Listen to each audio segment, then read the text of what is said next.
galera, tudo bem? Vamos agora falar sobre o comércio multilateral e internacional, né? Então, quando falamos sobre esse comércio, logo de cara a gente chama quem, professor? A gente chama como funciona hoje a estrutura comercial internacional. E para a gente entender, a gente vai chamar para você entender todo esse processo quem?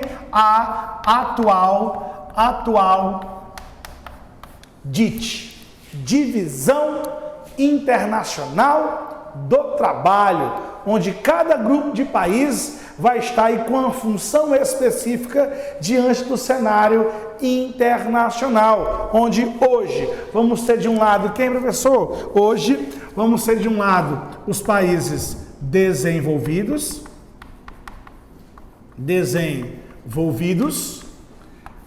e do outro os países em desenvolvimento. Até bem pouco tempo atrás, chamados de países subdesenvolvidos. E que dentro deste grupo de países em desenvolvimento, vamos ter uma tropa de elite, que será os países em desenvolvimento industrializados, mais conhecidos atualmente como países emergentes, fundamentais aí na disputa do comércio, bem como da geopolítica global, onde cada grupo deste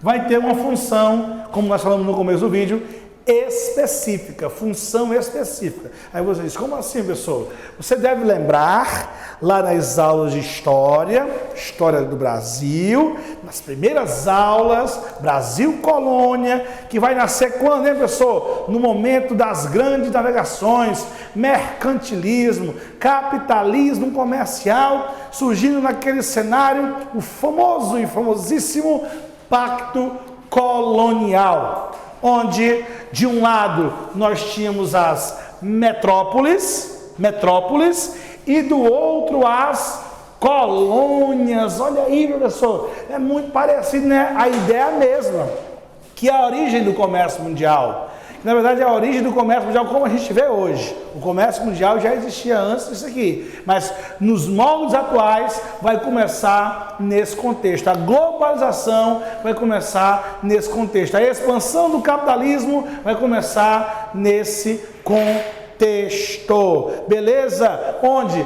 Lá na primeira fase, que é chamada de capitalismo comercial, a função das metrópoles era o que, pessoal? Ia das colônias. Vamos para a colônia. Começa com a colônia. Colônia exportava matéria-prima e as metrópoles produtos manufaturados. Aí você faz a observação, pessoal. Então eu estou vendo que é muito parecida a atual estrutura com a anterior. Então eu posso dizer que a galera que era metrópole hoje são os países desenvolvidos, e a galera que era colônia hoje são os países em desenvolvimento, sim, com raríssimas exceções, né? Você tem Estados Unidos, Canadá, por exemplo, eram colônias, mas pelo fato de serem colônias de povoamento, hoje eles estão neste lado. Então, em linhas gerais, as colônias de exploração, hoje países em desenvolvimento, o Brasil, e metrópoles, hoje países desenvolvidos, países europeus, fechado. Então, você lembra, durante os séculos 15, 17, final do 15, né? 16, 17, 18, vamos ter essa característica de capitalismo comercial. Mas aí no século 18, com a Revolução Industrial, surge mais uma fase do capitalismo, que é o capitalismo industrial. A indústria passa a ser o grande diferencial dos países ricos, na época ainda colônias, né? Metrópoles. E aí o que vai acontecer, pessoal? Nesse cenário, a divisão internacional do trabalho vai mudar. Continuam as colônias exportando matéria-prima para as metrópoles, mas as metrópoles vão produzir o quê? E exportar produtos industrializados. Porém, hoje, dando um grande salto aí, tanto no tempo como nas fases do capitalismo, né? Primeira fase, capitalismo comercial, segunda fase, capitalismo industrial, aí vai ter a terceira, que vamos dar um pulo aqui, que é o capitalismo financeiro monopolista, ok? Séculos 19 e 20, e atualmente chegando aí o capitalismo informacional, surgindo com a terceira revolução industrial, revolução técnico-científico informacional, beleza? E aí isso vai trazer com a nova ordem essa atual estrutura, onde hoje, professor, hoje a função das nossas metrópoles vai ser que hoje países desenvolvidos, hoje os países desenvolvidos vão ter como destaque o que nas suas exportações. Vamos lá, dentre os grandes produtos, vamos ter a tecnologia, a produção de tecnologia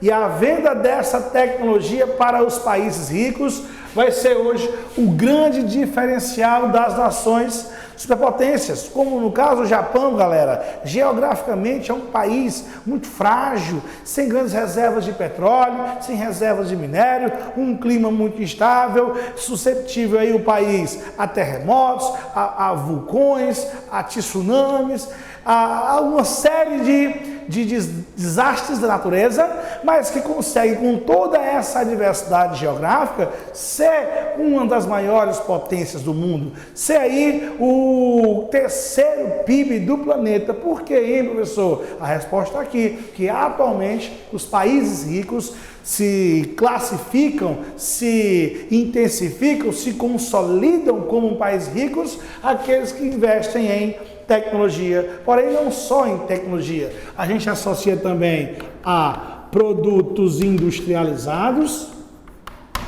de alto valor tecnológico agregado, bem como os investimentos, tanto o capital produtivo, bem como o capital especulativo. Investimento em cadeias produtivas, do agronegócio, na indústria, comércio. E aqui, o capital especulativo, investimento aí nas bolsas de valores do mercado financeiro de um modo geral. Essa é basicamente a função dos países ricos no atual cenário. Professor, e voltando, vamos ter o que como destaque? Com destaque dos países em desenvolvimento, do início até hoje, ainda continua em que, pessoal? Ainda continua fazendo a mesma coisa, produzindo e exportando matéria-prima. Mas olha, professor, por isso continuam ainda pobres, né? Exatamente, matéria-prima com destaque. A única mudança lá do Brasil colônia para o Brasil hoje vai ser o quê? O nome, né? Sai o nome. Entra em desuso o nome matéria-prima e entra para ficar mais bonito, mais chique, mais globalizado, né? As commodities. Petróleo, milho, trigo, carnes, soja, algodão, arroz, dentre outros grandes produtos aí os países em desenvolvimento, de modo geral, vão ter como destaque. Mas, além das commodities, os países em desenvolvimento vão ter como destaque, quem, professor? Produtos industrializados. Também. Por quê? Porque na segunda metade do século XX, no surgimento da quarta fase do capitalismo, terceira revolução, as indústrias começam a sair fisicamente dos países ricos e se deslocam para os países de terceiro mundo. Com qual objetivo? A fim de ampliar, de otimizar os seus lucros, já que essa galera passa a oferecer uma série de incentivos, desde os fiscais até a mão de obra barata, dentre outros fatores. Além disso, vamos ter o retorno dos investimentos, né, pessoal? Capitais. Que tipo de capital? Sejam os lucros das companhias, sejam os royalties, o uso de direito das marcas pelo mundo inteiro, bem como aí o pagamento das dívidas, pagamento, só se direito, dívidas bem como pagamento dos lucros dos bancos. Olha aí. Olha aí. Professor, e para fechar, quem comanda essa negociação aí a nível internacional? A ONU, através de um órgão chamado Organização Mundial do Comércio, que hoje tem um brasileiro à frente, né? O Roberto Azevedo, que tem como objetivo que destravar o comércio mundial para que a lógica da globalização possa acontecer com a mínima dificuldade possível, ou seja, a integração, o grande dinamismo de produtos, mercadorias, serviços e capitais. Beleza? Valeu, galera, um forte abraço, até a próxima. Tchau, tchau.